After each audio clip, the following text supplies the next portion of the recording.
అలాగే ఇంకొక మాట చెబుతున్నాడు ఆశ్చర్యకరంగా. చాలామంది పూజ చేసినా, అభిషేకం చేసినా, పారాయణ చేసినా, ధ్యానం చేసినా మనస్సు లగ్నం కావట్లేదు అంటారు కదా. లగ్నం కావాలంటే ఈ శతకాలు లాంటి పద్యాలు చదవాలండి. ఇందులో చమత్కారమైన భావాలు ఉంటాయి. ఇప్పుడు ఏమంటున్నారంటే విచిత్రంగా, అవును కన్నప్ప కథ విన్నాను నేను, ఆయన కళ్ళు ఇచ్చాడు బాగానే ఉంది, అది త్యాగం, నువ్వు మోక్షం ఇచ్చావు, ఆయన మాంసం పెడితే తిన్నావుట నీకేమైనా బుద్ధి ఉందా లేదా అన్నాడు. ఎందుకంటే ఈ అంటున్నవాడు బ్రాహ్మడు, ఈయన మాంసం తినడు, కాబట్టి శివుడు తినడం ఈయనకి నచ్చలేదు. మనం ఎలా ఉంటే అలా కనబడతాడు కదా దేవుడు. అందుకని ఈయన బ్రాహ్మణుడు, దుర్జుడు బ్రాహ్మణుడే కదా. అందుకని ఏమయ్యా మా ఇంట్లో మాంసం అని మాట అంటే చాలు కొట్టేస్తారు కదా, నువ్వు దేవుడు కదా, మేమంతా నిన్ను అర్చిస్తున్నాం, నువ్వు మాంసం తినడమేంటి, పైగా ఎంగిలి మాంసం తింటావా, అదేదో ఎవరినో అడిగితే సరైన మాంసం తెచ్చిచ్చేవాళ్ళం కదా పవిత్రంగా. ఇంత చమత్కారంగా మాట్లాడుతున్నాడు. ఎందుకంటే నీకు నిజంగా మాంసం కావాలంటే నీ దగ్గర లేదా, నీకు మాంసము వాంఛయేని కరవా నీ చేతలేడుండగా. ఇందులో అపూర్వమైన ఖగోళ శాస్త్రం ఉంది, దక్షయజ్ఞం ఉంది, మన పురాణ పరిణామాలన్నీ ఉన్నాయి ఇందులో. నీకు మాంసము వాంఛయేని కరవా నీ చేతలేడుండగా జోకైనట్టి కుఠారముండ అనలజ్యోతుండ నీరుండగా. నీకు మాంసము వాంఛయేని కరవా నీ చేతలేడుండగా జోకైనట్టి కుఠారముండ అనలజ్యోతుండ నీరుండగా. పాకం బొప్ప ఘటించి చేతి పునుకన్ భక్షింపక ఆ బోయచే చేకొంటి ఎంగిలి మాంసము ఇట్లు దగునా శ్రీకాళహస్తీశ్వరా.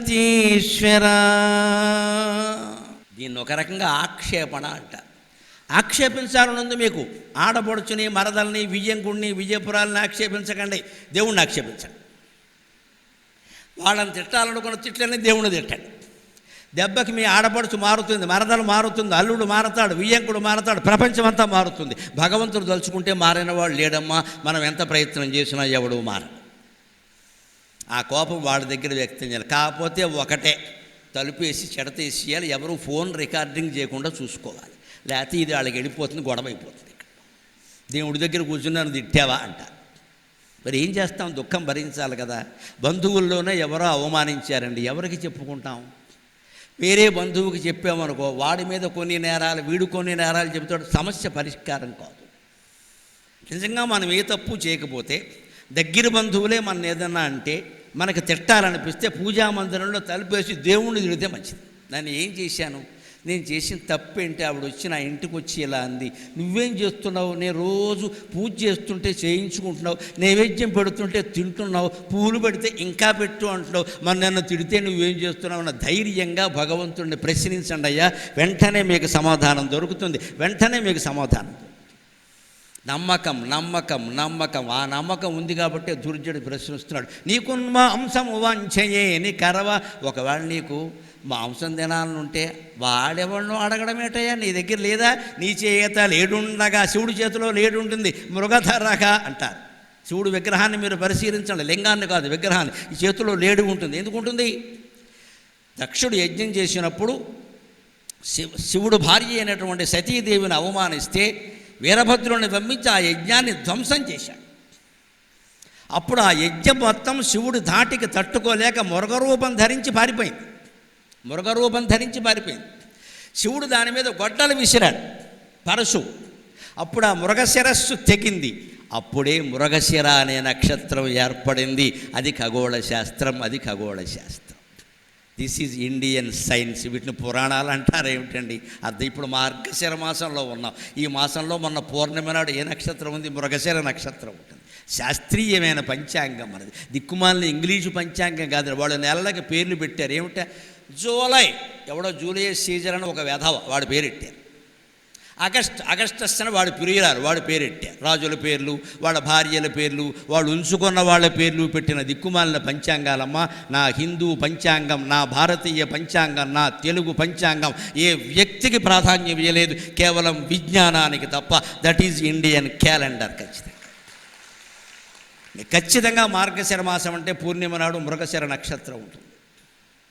రేపు పాల్గొన మాసం వస్తే ఖచ్చితంగా పూర్ణిమ నాడు మీరు లెక్క చూసుకోండి, ఉదయం కానీ సాయంత్రం కానీ 24 గంటల్లో ఎక్కడో ఒక చోట పూర్వ ఫలుగుని లేదా ఉత్తర ఫలుగుని ఖచ్చితంగా ఉంటాయి. చైత్రమాసం అంటే చిత్ర నక్షత్రం ఉంటుంది. ఆ పున్నమి నాడు ఆ నక్షత్రం చంద్రుడికి సమీపంగా ఉంటుంది కాబట్టి ఆ నక్షత్రం పేరు మీద ఆ నెల ఏర్పడింది. తీసి సైంటిఫిక్. ఇందులో వ్యక్తులకు ప్రాధాన్యాలు ఎక్కడా లేవండి, అసలు ఏ దేవుళ్ళకి లేవు. ఒక నామానికి, ఒక మాసానికి విష్ణువు పేరు పెట్టలేదు, ఒక మాసానికి శివుడు పేరు పెట్టలేదండి. ఎంత విచిత్రమైన మతం ఇది, ఎంత శాస్త్రీయమైన మతం ఇది. ఏ దేవుడు పేరు పెట్టలేదు. మీరు ఆశ్చర్యకరం. భారతం చదవండి. ఒక ఆయన పరిశోధన చేసి చెప్పాడు, 14,449 పాత్రలు ఉన్నాయి. మీరు గమనించండి, ఒక్క పాత్రకు కూడా దేవుడి పేరు లేదు. మొత్తం భారతంలో ఏ పాత్రకి భీముడు, అర్జునుడు, ధర్మరాజు, కృష్ణుడు సహా ఏదీ దేవుడు పేరు కాదు. ఆ తర్వాత వాళ్ళ ప్రవర్తనను బట్టి కొందరు దేవుళ్ళు అవ్వచ్చు, అది వేరే విషయం.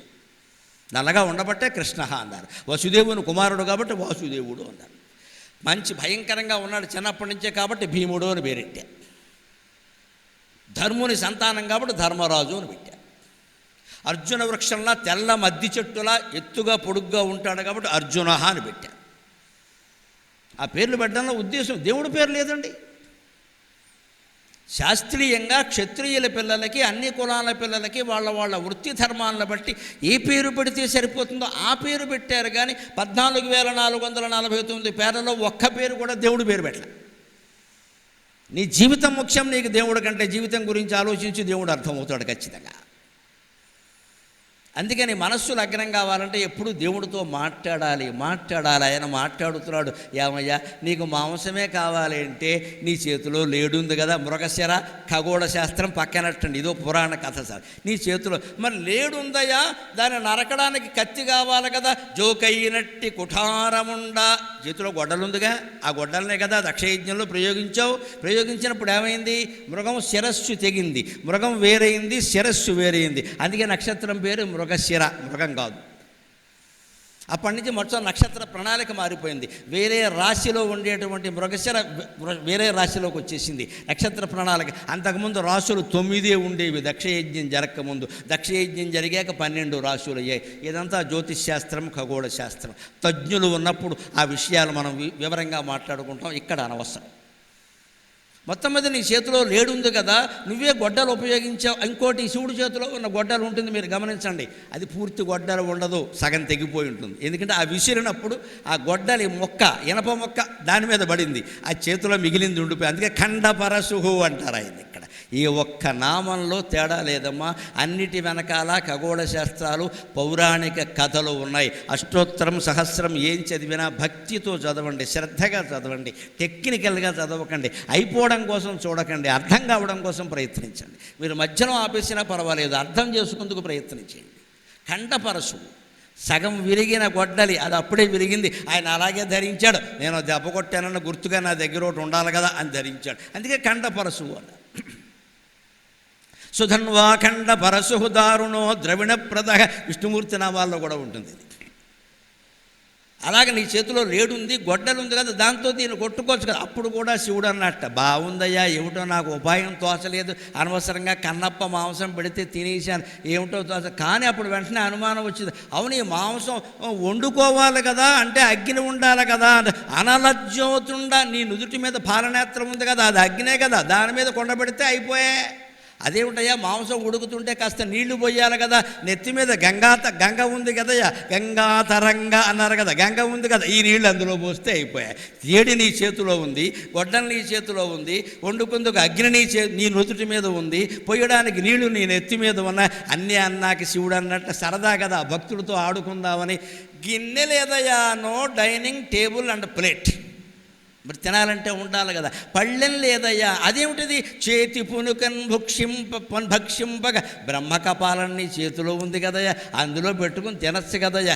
ఈ బోయవాడు పెట్టిన ఎంగిలి మాంసం తినడా నీకేం కర్మయ్యా అన్నాడు. ఇటువంటి చమత్కారమైన మాటలతో మన మనస్సును భగవంతుడి మీద లగ్నం చేయొచ్చు. ఇవన్నీ తేలిక భావాలు అనుకోకండి. ఎంతసేపు మంత్రశాస్త్రం చదివితే, ఏదో శివసహస్రమో విష్ణు సహస్రమో చదివితేనే గొప్ప అనుకోకండి. ఈ తెలుగు శతకాలన్నీ కూడా మీ మనస్సుని పక్కకి వెళ్ళనీయకుండా భగవంతుడి మీదే లగ్నం చేస్తాయి ఖచ్చితంగా. ఇవి అపూర్వమైన భావాలు ఇవన్నీ కూడా. ఆ భావాలు ఇచ్చినటువంటి దుర్జటికి మనం ఏమిచ్చి రుణం తీర్చుకోలేమండి. అందుకే ఒక్క మాట చెబుతున్నాడు ఆయన, నువ్వు ఇంత గొప్ప పద్యం చెప్పావు నా మీద, కన్నప్ప ఎంగిలి మాంసం పెట్టినప్పుడు నాకు ఇవన్నీ తోసలా, లేకపోతే ఆ పనే చేసేవాడిని, అందుకని నీకేం కావాలో కోరుకో అన్నట్టు దుర్జటిని. అప్పుడేమన్నాడో తెలుసా, రాజపదవి ఇమ్మని అడగలేదు, అలసాని పెద్దన కంటే నాకు గొప్ప గండపిండేరం వేయమని అడగలేదమ్మా. ఏమన్నాడో తెలుసా, నాకేమి ఇయ్యద్దు, నా దగ్గరే కొన్ని ఉన్నాయి, అవి నువ్వు తీసుకో, ఇప్పటికే తలనొప్పితో చస్తున్నాను నేను, నాకేమి ఇయ్యద్దు, నా దగ్గరే కొన్ని ఉన్నాయి. ముఖ్యంగా నా దిక్కుమాలిన బుద్ధి ఉంది, అది ఎలాంటిదంటే, రోసి రోజదు కామినీ జనుల తారుణ్యోరు సౌఖ్యంబులన్ పాసి పాయదు పుత్రమిత్ర జన సంపద్భ్రాంతి నీకున్ భ్రీతిగా సత్కృతులు పాసి పాయదు పుత్రమిత్ర జన సంపద్భ్రాంతి వాంఛాలతల్ కోసి కోయదు నామనంబు అకట నీకున్ భ్రీతిగా సత్కృతులు చేసి చేయదు దీని త్రుళ్ళడపవే శ్రీకాళహస్తీశ్వర. మన మనస్సులో ఉండే బలహీనతలు, చాపల్యాలు అన్నీ పద్యం రూపంలో చెబుతున్నాడు, గమనించండి. రోసి రోయదు కామినీ జనుల తారుణ్య ఉరు సౌఖ్యంబులన్. మనం గ్రంథాలు చదివినప్పుడు, ప్రవచనాలు విన్నప్పుడు, ముఖ్యంగా ఒక వయస్సు వచ్చిన దంపతులు ఏమనుకుంటారో తెలుసా, చాలు అనుభవించినంతకాలం సంపాదించాం, మొగుడో పెళ్ళామో అంటాను, ఇంక దూరంగా ఉంటే మంచిది, ఏదో రామ కృష్ణ అంటారండి. మళ్ళీ రాత్రికి తయారు నమశివాయ. ఉన్నమాట మాట్లాడుకుందాం, ఏముంది ఇందులో? ఎన్నిసార్లు అనుభవించాం, ఎప్పటికీ తీరదండి దిక్కుమాలిన వాంఛ. ఒకవేళ తీరిందనుకో, అస్తమానం ఒకళ్ళ అయితే బాగుండ, ఈ దిక్కుమాలిన ఆలోచనలు కూడా వస్తున్నాయి ఈ మధ్యన, మొత్తం సంసారాలు బద్దలైపోతున్నాయి. అందుకే ఆ మనస్సును భగవంతుడికి అర్పించాలి, నిజాయితీగా దేవుడు ముందు ఒప్పుకోవాలి, తప్పు ఒప్పుకుంటున్నాడే. నా మనస్సు ఎలాంటిదంటే, కామినీ జనుల తారుణ్యోరు సౌఖ్యంబులను, యవ్వనంలో అందంగా ఉండేటువంటి స్త్రీల పట్ల ఉండే కాంక్ష ఉందంటే ఉంది, లేదంటే లేదు. రోసి రోయదు, ఓసారి కావాలనిపిస్తుంది, ఓసారి తప్పు అనిపిస్తుంది. చెప్పేస్తున్నాడమ్మా మొహమాటం లేకుండా. మనం చెప్పగలమా? ఎవరితోనో చెప్పొద్దండి. పూజామందిరంలో చెప్పలేరా? మీరు ఒక్కరే ఉండగా కూడా చెప్పలేరా? ఎంతసేపు సంస్కృతమే చదవాలి, పారాయణే చేయాలి, మంత్రోపదేశం పొందాలనే పిచ్చి ఆలోచన వదిలేయండి అమ్మా. మీ ఇంట్లో పూజామందిరంలో ఉండే దేవుడి విగ్రహాలతో మీరు మాట్లాడండి. మీరు మాట్లాడితే బొమ్మలు మీ అమ్మలు అవుతాయి, ఖచ్చితంగా మీతో మాట్లాడతాయి, మీకు అనుగ్రహం కలుగుతుంది. దానికి ఉదాహరణ ఏమిటంటే, ఇంట్లో ఉండే అమ్మ కూడా మాట్లాడకపోతే బొమ్మ అయిపోయింది కదా.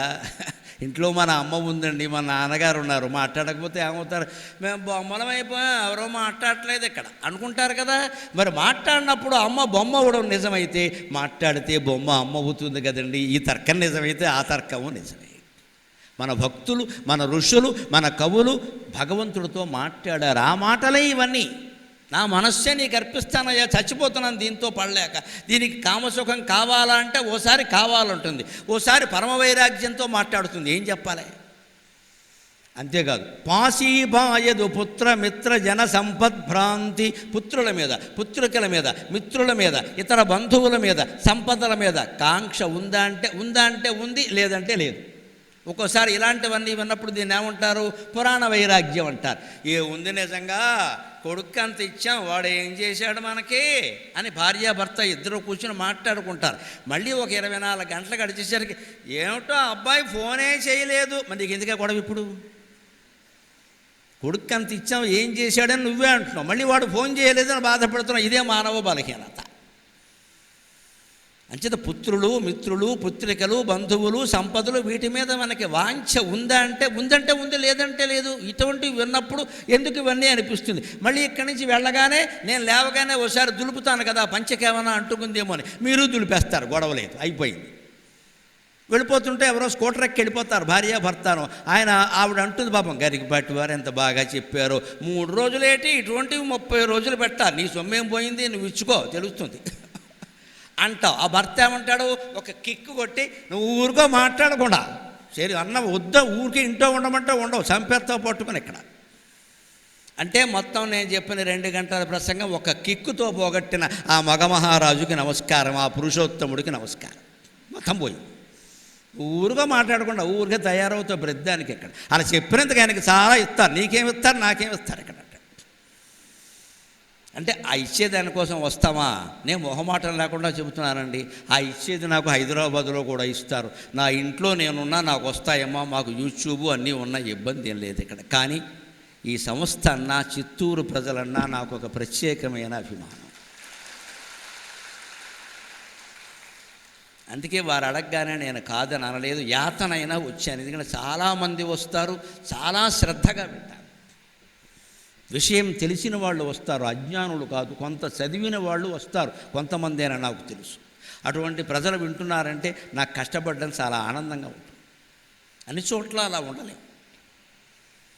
మనస్సును నిజాయితీగా భగవంతుడికి చెప్పాలి ఉన్న లోపాలని. నువ్వు వద్దంటే వద్దుంటుంది, కాదంటే కావాలంటుంది, ఏం పడతాం అంతేకాదు. వాంఛాలతలను కోసి కోయదు నా మనంబు. కోరికలు నా మనస్సులో ఉన్నాయా అంటే కొన్ని ఉన్నాయి, కొన్ని లేవు, కోసి కోయదు. అంతేకాదు నీకును ప్రీతిగా సత్కృతులు చేసి చేయదు నా మనంబు. అకట నీకును ప్రీతిగా చేసి చేయదు, సత్కృతులు చేసి చేయదు. పోనీ మనం శివుడికి ప్రీతిగా ఏమన్నా చేసామంటే చేస్తామండి. లక్షపత్రి పూజ చేస్తే వెళతాం, అభిషేకం చేస్తే వెళతాం, ఉపవాసం ఉంటాం, అన్నీ చేస్తున్నాం. కానీ బయటికి రాగానే మన ప్యాకెట్ మందే, మన బెట్టింగ్ మందే, మన పేత్వం మందే. ఏమిటో శివరాత్రి నాడు కూడా పుచ్చుకోలేకుండా ఉండలేకపోతున్నావురా అంటాడు. అది కూడా శివుడు లీల అని వేసేస్తాడు శుభ్రంగా. అయ్యి బాబోయ్, వీడికి నమస్కారం, వీడి వేదాంతానికి నమస్కారం, అది కూడా శివుడు లీల, వీడిని తాగమని శివుడు చెప్పాడు అనమాట. మనం చేసే పనులన్నీ అలాగే అనుకుంటాం. ఇంత ఇబ్బంది పెడుతుందయ్యా నా మనస్సు, దీని త్రుళ్ళడపమే శ్రీకాళహస్తీశ్వర. ఈ మనస్సు త్రుళ్ళు, ఇది అవివేకంతో ఎగిరెగిరి పడుతుంది, దీన్ని ఇంకెవ్వరు ఆపగలరయ్యా, నువ్వు తప్ప అంటున్నాడు. ఇంకో మాట, ఇవన్నీ కొన్ని వ్యసనాలు. ఈ స్త్రీ సాంగత్యమైనా లేకపోతే ఇంకోటైనా కొన్ని వ్యసనాలు. ఇవన్నీ వాంఛాలత.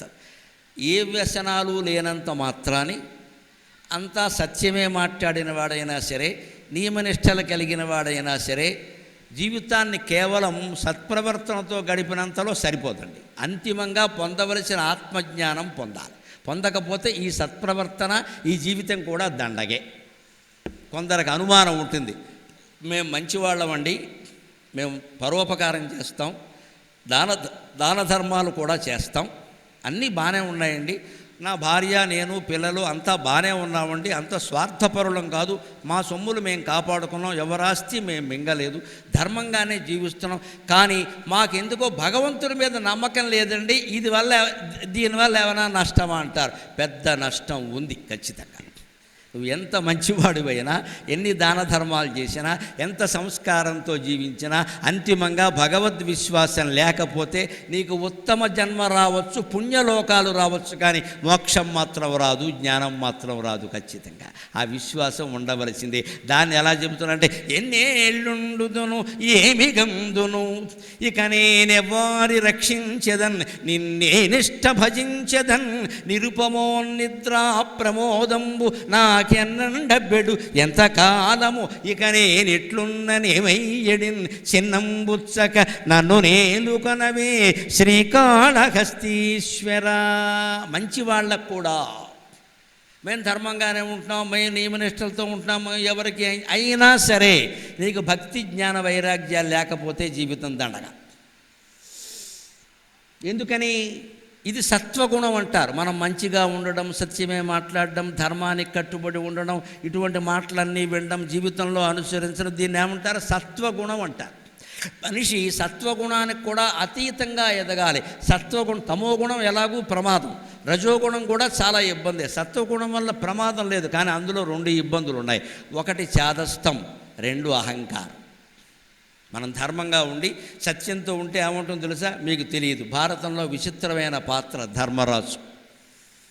ఆ విషయం కృష్ణుడు కనిపెట్టాడు. పేరు ధర్మరాజు పెనువేప విత్తయ్య అన్నారు గయోపాఖ్యానంలో చిలకమర్తి వారు. కృష్ణుడు చేత అనిపించారు, పేరు ధర్మరాజు కానీ వేప చెట్టు విత్తనం అయ్యా మనవాడని.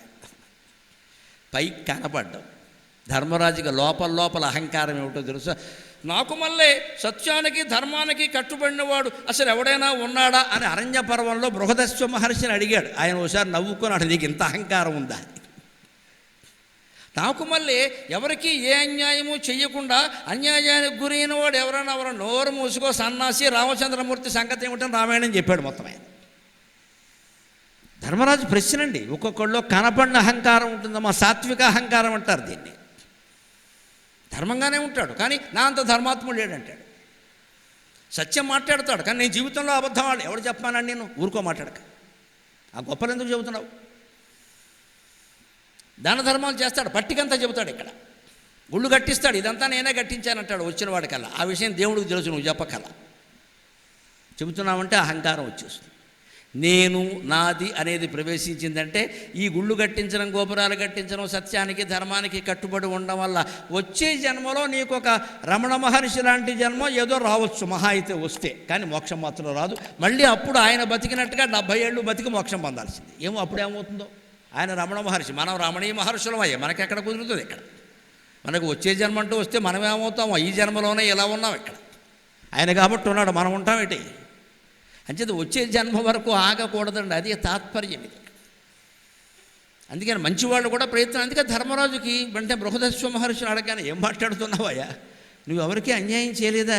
పేకాట ఆడమని ఎవడు చెప్పండి నీకు అన్నాడు. పేకాట ఆడేవా? పోనీ ఆడితే ఆడేవు, పెళ్ళాన్ని అందులో పెడతావా? బుద్ధుందా? అన్నదమ్ముల్ని పెడతావా? వాళ్ళంతా నీ సొంతమా? ఏమైనా బజార్లో కొన్నావా? భీముడిని, అర్జునుడిని, కుంతీదేవిని అడిగావా? పేకట్లో పెట్టే ముందు ద్రౌపదిని అడిగావా? ఆవిడ నిండు సభలో ప్రశ్నించిందే, ముందు నన్నోడి తన్నోడేనా, తన్నోడి నన్నోడనా తేల్చండి. అప్పటి నుంచి ఇప్పటి వరకు తెలిసిన వాళ్ళు ఏడండి ఆ ప్రశ్నకి. ఎంత అన్యాయం జరిగింది ఆ ఇల్లాలకి. అన్యాయం చేయలేదని ఈయనంటాడేమిటండి పెళ్ళానికి అన్యాయం చేసి? ఒక్కొక్కడి మాట ఇలాగే ఉంటుందండి. ధర్మరాజు మాట అలా ఉందంటే మన కర్మరాజులో మన మాట ఎలా ఉంటుందో చూడండి. అన్యాయం చేస్తాం, చేయలేదని చెబుతాం ఇక్కడ, ఎందుకంటే ఎవరికి తెలియదుగా. అందుకే చెబుతున్నాడు, ఎంత మంచివాడివైనా సరే, ఎన్ని యజ్ఞాలు చేసినా సరే, ఎన్ని వేదశాస్త్రాలు చదివినా సరే, జీవితం ఆత్మజ్ఞానం పొందకపోతే దండగే. ఎన్ని ఏళ్ళుండు ఏమి గందు, ఇంకెన్ని ఏళ్ళు ఉండమంటావు, ఏం చూడమంటావు? చూడవలసినవన్నీ చూశానయ్యా. పిల్లలు బాగున్నారు, వృద్ధి చెందారు, మనవాళ్ళు కాదు ముని మనవాళ్ళు కూడా పుట్టారు. విసుగొస్తోంది జీవితం మీద. 80 ఏళ్ల వాళ్ళందరికీ ఈ భావన ఉంటుందమ్మా ఖచ్చితంగా. విసుగొస్తోంది, ఇంకేం లేదు ఇక్కడ. ఊరికే బారసాలకు అటెండ్ అవ్వడం, అక్షంతలు వేయడం, పేరెంటానికి అటెండ్ అవ్వడం, అక్షంతలు వేయడం, అంతే. ఈ ముసలావిడ కదా నువ్వు దండం పెట్టిస్తారు, అంతకంటే ఏం లేదు అక్కడ. ఇదే నా జీవితం. ఇంకా ఈ కాస్త పండక్కి మన పిలవకపోతే ఏమిటో ముసల్దాన్ని కదా నన్ను పట్టించుకోవడం మానేశారు, ఇదో గొడవ తయారైంది ఇక్కడ. ఈ అహంకారాలు మొత్తం, మమకారాలు మొత్తం పోవడమే జ్ఞానం. మనల్ని ఎవరూ పట్టించుకోలేదు అంటే ఈశ్వరుడు పట్టించుకోవడానికి సిద్ధంగా ఉన్నాడమ్మా. దయచేసి నమ్ముదాం ఆ విషయాన్ని. ఏకాంతం ఎంత గొప్పది, ఏకాంతం ఎంత గొప్పది. ఎందుకు సాంగత్యం కోరుకుంటారో నాకు అర్థం కాదు. నేను వేరే ఊళ్ళు ప్రయాణాలు, విదేశీ ప్రయాణాలు కూడా అప్పుడప్పుడు ఎందుకు ఒప్పుకుంటే నాకు ఇష్టమే కాదమ్మా. నాకు ఏకాంతం దొరుకుతుంది ఇక్కడ ఖచ్చితంగా. నా జోలికి ఎవడో రాడు. పొద్దున్న నుంచి సాయంత్రం వరకు మునిరాజు తప్పితే మరొకడు పైకి రావడానికి వీల్లేదు. నేను అంతకంటే మునిరాజులాగా లోపల కూర్చుంటాను. నేను మునినే, నా మౌనం నాకు. అదే మా ఇంట్లో ఉన్నామనుకో, ఈ మధ్య ఏమిటంటే ఈ ఇమేజ్ బాగా పెరిగిపోయి గంటకొకళ్ళు బెల్ల నొక్కేస్తున్నారు. ఏమన్నా అంటే మీ దర్శనానికి వచ్చాం, నేనేమన్నా వ్యాసుడినా వాల్మీకి, నా పని లేదా అని చెప్పాను నేను ఇక్కడ. ఇటు పడుకోనీయకుండా అన్నం తినకుండా దర్శనానికి వచ్చామంటే ఏమైపోవాలి? నేను ఇక్కడ అన్నం తింటుంటే బెల్ల కొడతారు. దర్శనానికి వచ్చాం, ఏమిటి దర్శనం? తిరుపతి వెంకటేశ్వర స్వామినా? ఎంత ఇబ్బందిగా ఉంటుందంటే అది.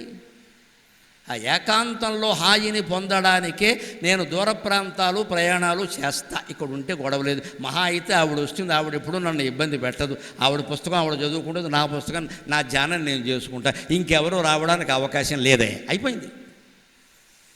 మనస్సును ఇలా మార్చుకుని ఏకాంతాన్ని ఆస్వాదించాలి. ఒంటరితనం అనుకోవద్దు, ఏకాంతం అనుకోండి. ఏకాంతం ఒక వరం, ఒంటరితనం శాపం. ఒంటరితనం అనుకోవద్దని ఏకాంతం. మన ఒక్కళ్ళని భగవద్ధ్యానం చేసుకుందుకు వీలుగా కుటుంబ సభ్యులందరూ మనల్ని వదిలేశారు అంటే అంత అదృష్టవంతుడు ఇంకొకడు లేడు భూమండలం మీద. మనం హాయిగా ధ్యానం చేసుకోవాలి. వాళ్ళతో పాటు వెళ్ళలేదని, వాళ్ళు పిలవలేదని ఏడుస్తున్నామంటే ఇంతకాలం బతికి అనవసరం. ఎన్నేళ్ళుండుదును ఏమీ గందు ఇక నేనెవ్వారి రక్షించేదని. ఎవరో వస్తారు, ముసలావిడికి ముసలాయనికి దండం పెడతారు. మీరు ఆశీర్వదించండి, మీరు ఆశీర్వదిస్తే వాళ్ళు బాగుంటారు. అప్పటికే ఈఎంఐలు 4 లక్షలు కడుతున్నారు ఈ సన్నాసులు ఇద్దరు. ఎందుకు బాగుంటారండి? ముసలావిడ ఆశీర్వదిస్తే బాగుంటారా? వీళ్ళు అప్పులు చేసేసారు, ఈఎంఐలు కట్టేస్తున్నారు. వాళ్ళు కొంచెం ఇబ్బందుల్లో ఉన్నారు. మీరు పెద్ద ముత్తైదువా, ఆయన అంతకంటే ఋషి, మీరు ఆశీర్వచనాల వల్ల ఏం జరగవమ్మా. మన ఆశలు తగ్గితేనే ఏదన్నా జరుగుతుంది. ఖచ్చితంగా నన్ను నమ్మండి. దయచేసి సెంటిమెంట్లు పెంచుకోకండి. ఆశీర్వచనం ఊరికే గౌరవం. మీరు నమస్కరిస్తారు, పెద్దవాళ్ళు ఆశీర్వాదం, అంత మాత్రం జరిగిపోతుందా? మన బతుకు మనమే పాడు చేసేసుకుని నెల ఈఎంఐలు విపరీతంగా పెట్టేసేసి ఎదుటి వాళ్ళని ఆశీర్వదించండి అంటే ఏమిటది? అందుకే నేను ఎవరి రక్షించేదని. ఎవరో పెద్దవాళ్ళు వస్తారు, ఆశీర్వదించమంటారు. ఏమైపోతుంది నేను ఆశీర్వదిస్తే? ఏం చేయమంటావు పరమేశ్వర? ఎన్నేళ్ళు ఉండాలి, ఏం చూడాలి, ఎవరిని రక్షించాలి? ఎంత నిజాయితీగా ప్రశ్నిస్తున్నాడో దుర్జటి మన తరఫుని.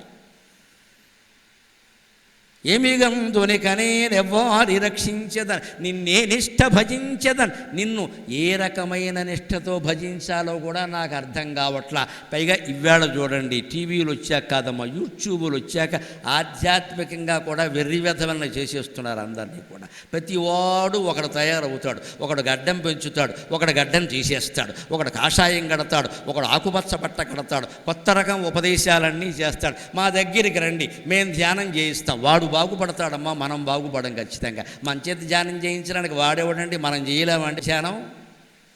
ఒక్క మాట మొహమాటం లేకుండా చెబుతున్నా, 10,000 మంది కాదు, 1000 మంది కాదు, 10 మంది కాదు, మరో మనిషి పక్కన ఉన్నాడు అంటే దాన్ని పరధ్యానం అంటారమ్మా, ధ్యానం అనరు. ఖచ్చితంగా ధ్యానం ఎప్పుడు ఏకాంతంగా జరగాలి. మీ అంతటా మీరే చెయ్యాలి. దానికి రూపాయి కట్టవలసిన అవసరం లేదు. మీ ఇంట్లో మీరు కూర్చుంటే చాలు. అందుకే నేను ఇష్ట భజించేదను. ఈ ధ్యానాలకి, ఈ అభిషేకాలకి, ఈ పూజలకి దేవుళ్ళు లొంగిపోతే చాలా జరిగేవి. ఇప్పటికే దుర్మార్గులు కూడా గుళ్ళో కడుతూనే ఉన్నారు, దండాలు పడుతూనే ఉన్నారు. వాళ్ళందరినీ దేవుడు కాపాడుతాడు అనుకోవడం పొరపాటండి. అలా కాపాడు. అందులో వెంకటేశ్వర స్వామి అస్సలు కాపాడు. వాడు ఇచ్చిన కానుకలన్నీ తీసుకుంటాడు, వాడిని చెంచలు కూడా తోసేస్తాడు. నమశివాయ నమశివాయ, నీ పాపం నీదే, నా పుణ్యం నాదే అంటాడు. అంతే లెక్క. కలవు వెంకటనాయక. కలియుగంలో సరైన దేవుడు రాముడు, శివుడు అంతా అమాయకులండి పాపం. వెంకటేశ్వర స్వామి ఉంటాడు, దెబ్బ కొట్టా అంతే లెక్క. డబ్బు నాకు ఇచ్చేయి, నువ్వు అక్కడికి పో. దాని పేరు ఎవడు పెట్టాడో అద్భుతంగా పెట్టాడు. మనస్సు చంచలమైన వాడు చెంచల గూడాకి పెడతాడు, నిశ్చలమైన వాడు ఇంట్లో ఉంటాడు గొడవ లేకుండా. పాపమే, పుణ్యం పుణ్యమేనండి. గుళ్ళోకి వెళ్ళి కిరీటాలు చేయిస్తే, ఆభరణాలు చేయిస్తే పాపాలు బాగుండు. అలా పోతే దేవుడు ఎందుకండి, ధర్మశాస్త్రం ఎందుకండి, కర్మసిద్ధాంతం ఎందుకు, 18 పురాణాలు ఎందుకు, వ్యాస భగవానుడు ఎందుకమ్మా? అనుమానం లేకుండా మాట్లాడండి. ప్రలోభ పెట్టద్దండి సమాజాన్ని. సమాజం ధర్మంగా నడవడం కోసం మేము ప్రవచనాలు చెప్పాలి, మిమ్మల్ని అజ్ఞానంలో ముంచడానికి కాదు. ఇక్కడ ఏ పాపం ఎన్ని క్షేత్రాలు తిరిగినా పోదండి, అనుభవించి తీరాల్సిందే. ఒకటే లెక్క, పాపం చెయ్యకుండానే ఉండాలి. అందుకు ఈ ప్రవచనం మీకు ఉపయోగపడుతుంది. ఖచ్చితంగానే చెప్పాలి. పూర్తి చిత్తశుద్ధితో ఉంటే తప్ప భగవంతుడు కరుణించడండి, అనుమానమే లేదు ఆ విషయంలో. నిన్నేనిష్ట భజించదు. అంతేకాదు, నిరుపమో నిద్రా ప్రమోదంబు నాకెన్నండబ్బెడు. నిరుపమ ఉన్నిద్రా ప్రమోదంబు ఇందాక చెప్పుకున్నా, మళ్ళీ దాన్ని కాస్త కొనసాగిస్తా. నిద్ర అంటే తెలుసు మనకి. ఉన్నిద్ర అంటే యోగ నిద్ర. ఇందాక విష్ణుమూర్తి గురించి చెప్పామే. గాఢ నిద్రలో ఉన్నప్పుడు దాన్ని చూడగలగడాన్ని ఉన్నిద్ర అంటారు. అందులో మునిగిపోయి పడుకుంటే జంతువులాగే పడుకున్నాం, అనుమానం వెళ్ళి రోజు అలా పడుకుంటూనే ఉన్నాం. మనకి తెలియకుండానే గాఢ నిద్ర మనకి చాలా సుఖాన్ని ఇస్తుంది కదా, అనుమానం ఏం లేదు. పొద్దున్న లేచాక ఏమన్నాం, రాత్రి ఒళ్ళు తెలియకుండా నిద్ర పట్టేసింది. అదే ఆ ఒళ్ళు తెలియకుండా పట్టే నిద్ర నీ మనస్సు తెలిసే విధంగా పడితే దాన్ని సమాధి అంటారు. అంతకంటే సమాధి వేరేయల్లా. నీకు తెలియాలి, నువ్వు చూస్తూ ఉండాలి. శరీరం పడుకునే ఉంటుంది, ఊపిరి నడుస్తూనే ఉంటుంది, నువ్వు నిద్రలోనే ఉంటావు. కానీ ఆ నిద్రని చూస్తూ ఉంటావు, నిద్రపోతున్నటువంటి జీవుణ్ణి చూస్తూ ఉంటావు. అప్పుడు నువ్వు శ్రీ మహావిష్ణువుతో సమానం, నువ్వు యోగ నిద్రలో ఉన్నట్టు లెక్క. అది నిరుపమో నిద్రా ప్రమోదంబు. నిరుపమ అంటే ఉపమానం లేదు, దానికి సాటి లేదు. నాకెన్నండబెడు ఆ నిశ్చల సమాధి అంటారే, ఒక షిరిడీ సాయి పొందాడు, ఒక జిడ్డు కృష్ణమూర్తి గారు పొందారు, ఒక రమణ మహర్షి పొందారు. అటువంటి సమాధి నాకు ఎప్పుడు దొరుకుతుందయ్యా? ఎన్నాళ్ళు ఏడవాలి ఇంకా ఎలాగా? ఎంతకాలము ఇక నేనెట్లుందని వయ్యడిన్, ఎంతకాలం ఇంకా బతుకుండమంటావు? ఇప్పుడు ఎలా ఉంటే మాత్రం ఏమిటట? చిన్నం బుత్సక నన్ను నేలుకొనవే శ్రీకాళహస్తీశ్వరా.